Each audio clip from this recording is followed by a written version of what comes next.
તો ગાઈસ જો નીલનું lunch box ભરાઈ ગયું છે અને આજે નીલના લંચ બોક્સમાં મૂકી દીધા છે સરસ મજાના જો પનીરના પરોઠા અને સાથે દહીં. એક પરોઠું તો મેં રાખ્યું છે બાકી.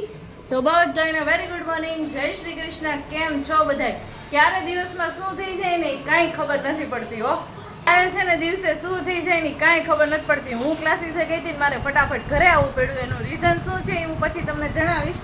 પહેલાં અમારા નીલભાઈનું લંચ બોક્સ થઈ ગયું છે રેડી. અલ્યો નીલભાઈ, ચાલો જવું છે ને? છાશ તો બાકી, હાલ ભરી દઉં ફટાફટ. કાંઈ નહીં, ચાલો હું પહેલાં એને છાશ ભરી દઉં ને પછી તમારી સાથે વાત કરું કે શું છે શું નહીં ને શું થયું છે. તો ગાઈઝ મેં બધાય વાસણ સરસ લૂછી નાખ્યા છે ને અહીંયા મેં લોટ બાંધી લીધો છે ને અહીંયા બની ગયું છે ભીંડાનું શાક.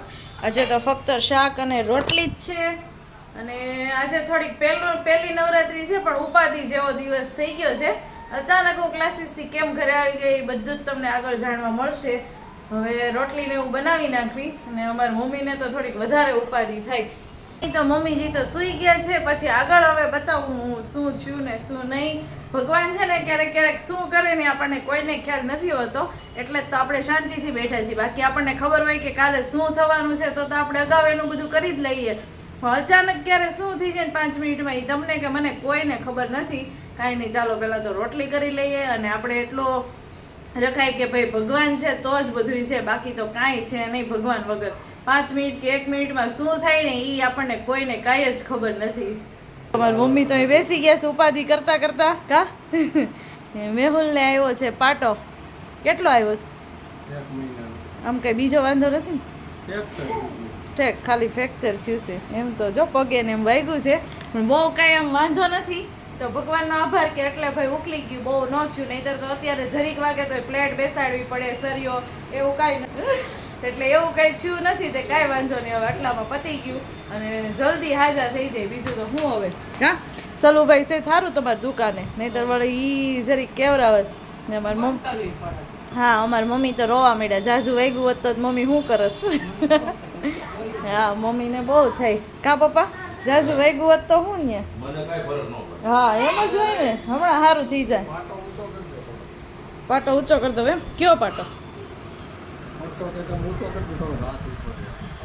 ઠીક. હા હા આ બાજુથી કાંઈ નહીં. હાલો હવે આપણે સેવા બેવા મળવી કરવા પછી બીજી વાત હોય. કા તો ગાઈસ જો એવું હતું, સવારે ક્લાસીસે મેહુલ મને મૂકીને ગયા, પછી અમારી દુકાન છે હવેલી ત્યાં પહોંચ્યા અને ત્યાંથી જરીક આગળ ગયા તો એની ગાડી સ્લીપ ખાઈ ગઈ ને એને વાગી ગયું. હું ક્લાસીસથી ફટાફટ ઘરે આવી તો ત્યારે તો છોલાણું જ હતું, પણ પછી દવાખાને ગયા પછી એને જો હાથમાં ફ્રેક્ચર આવ્યું છે અને એને પાટાપિંડીને એવું બધું જ કરવું પડ્યું. એટલે શરૂઆતમાં જ્યારે સવારમાં મને એમ થયું કે હા આજે તો પહેલું નોરતું છે, એ બધાય હરખનો પીપુડી બોલી ગઈ. ધર્મને જાતા હોય જો કેમ દાંત કાઢીશ.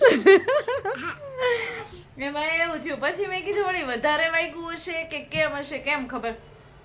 ભગવાનની દયા કે આટલે જ પતી ગયું, બહુ વધારે કાંઈ થયું નથી. એટલે એ એક સારી વાત છે. હવે અત્યારે તો એ ઘરે છે પણ હવે પહેલું નોરતું છે ને આપણે જોઈએ. પહેલા નોરતે તો આપણે સાદા સિમ્પલ કપડાં પહેરીને જ જવાના છીએ. તો મારા કપડાને બધું થઈ ગયું. હું બેટા ધમુન લઈ જશો? હા તો થોડુંક માથું ઓળી લો બે વ્યવસ્થિત. માથું ઓળીને સરસ મજાના રેડી થઈને જાઓ. હા આમ જો પપ્પાને હેરાન નહીં કરતો, એને હાથને એવું દુખે એટલે. સાંભળ્યું? કેમ ન્યા?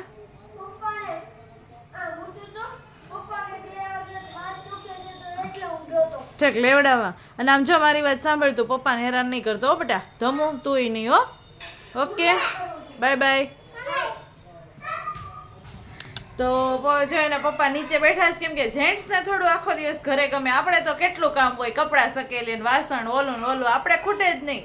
અને એને થોડું ગમે તો એ નીચે ગયા છે બેસવા. પણ કાંઈ વાંધો નહીં, જલ્દીથી સાજા થઈ જાય બસ એ જ ભગવાનને પ્રાર્થના. અને સારું કે ભાઈ બીજું કંઈ વધારે વાગ્યું નહીં. એટલે ભગવાનનો તો ખૂબ ખૂબ આભાર કે ભાઈ ભગવાને આટલેથી સારું કરી દીધું. તો ચાલો 6:30 વાગવા આવ્યા છે ને મમ્મી ગરબો ને એવું બધું લેવા ગયા છે. લાવે એટલે હું તમને બતાવીશ. ને આજે પહેલું નોરતું છે, ફર્સ્ટ નવરાત્રી. તો આપણે પહેલાં તો કાનની ઇયરિંગ્સ ને બધું કાઢી નાખશું, કેમ કે હવે ખોટું પહેરવાનો સમય આવ્યો. 9 દિવસ તો કંઈક ખોટું ને એવું બધું પહેરીએ કેમ થાય છે. ત્યાર પછી મમ્મી આવી ગયા છે બધો સામાન લઈને. તો સામાનમાં છે સરસ મજાનો ગરબો, માતાજીની ચુંદડી, માતાજીનો ફોટો, દૂધ, થોડુંક શાકભાજી અને બાળકો માટે પણ કંઈક લઈને આવ્યા છે ને એવું કહે છે કે આજે તો માર્કેટમાં બહુ જ ટ્રાફિક હતી એટલે થોડુંક થકાઈ ગયું છે ને. બે બાળકો એક્સાઇટમેન્ટ છે કારણ કે એના માટે કંઈક લઈને આવ્યા હતા પણ બતાવતા નથી. એમ કહે છે કે ચાલો ગેસ કરો શું હશે.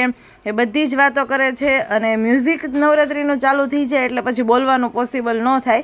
અને અમારી બાજુની રેસિડન્સી એકદમ જ નજીક થાય ને એનું સાઉન્ડ અમારે બહુ જ સંભળાય એટલે ક્યારેક ક્યારેક આવી રીતે છે ને વ્લોગ ઉતારી લેવો પડે કારણ કે બોલવાનું પોસિબલ જ ન થાય. જો એનું બોલીએ તો પછી સાથે એનું સાઉન્ડ પણ આવે એટલા માટે.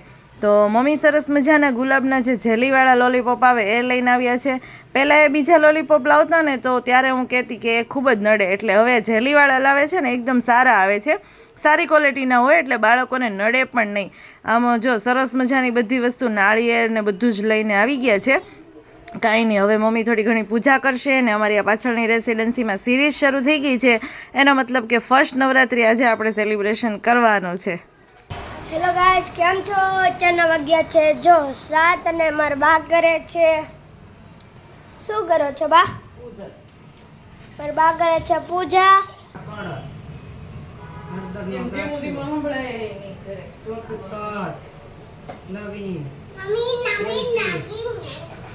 હોપારી, રૂપિયો,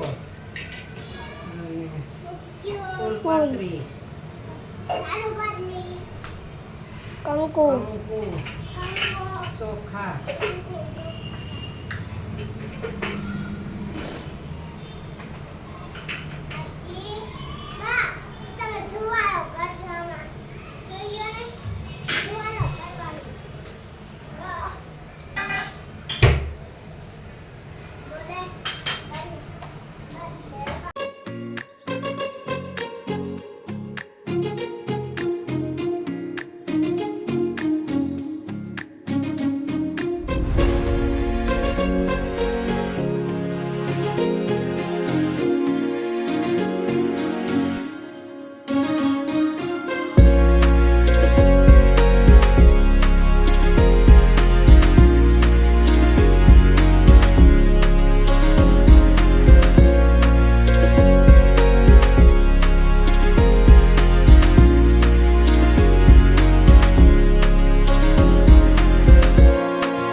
જો તમે જોઈ લીધું કે મારા બાએ ગરબો ધરી દીધો છે અને મારા પપ્પાને શું છે હાથમાં ફ્રેક્ચર.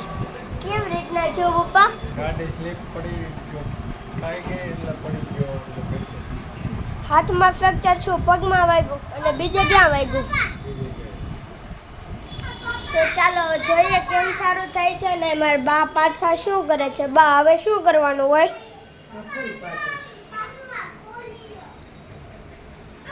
ચાલો તમને સીધું હવે નવરાત્રિમાં બ્લોગ આપણે બતાવશું. આજની નવરાત્રિને જય અંબે માં, જય કૃષ્ણ દેવ, જય સ્વામિનારાયણ.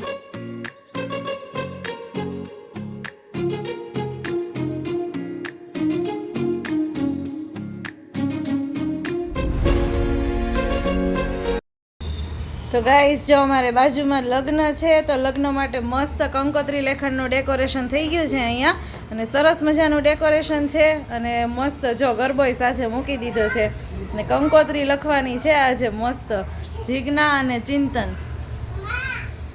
તો દીકરીના મમ્મી પપ્પા બેસી ગયા છે કંકોત્રી લખવા માટે પણ અત્યારે નામ કેવું કંઈ લખવાનું નથી કેમ કે પહેલી કંકોત્રી તો માતાજીને હોય પરંતુ બસ જો આ કંકોત્રીની જે થોડી ઘણી વિધિ હોય એ બધું એણે કર્યું છે અને ડેકોરેશન પણ સરસ કરી દીધું છે. ચાલો આપણે હવે જઈએ ઘરે.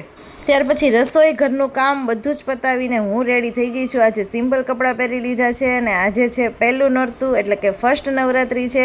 સિમ્પલ રેડી થઈ ગયા છે. ચાલો આપણે સૌથી પહેલાં રાસ લેવા જઈએ. હવે અમારે નવરાત્રિ અમારે નહીં હજી અમારી સામેની સોસાયટીમાં આરતી ચાલુ છે ને અમારે આરતી થઈ ગઈ છે અને અહીંયા નાસ્તામાં આવી ગયા છે સમોસા ચટણી કાલના બ્લોગમાં જય સ્વામિનારાયણ બ્લોગને લાઈક કરી દે જય કૃષ્ણ પતંગ જય સ્વામિનારાયણ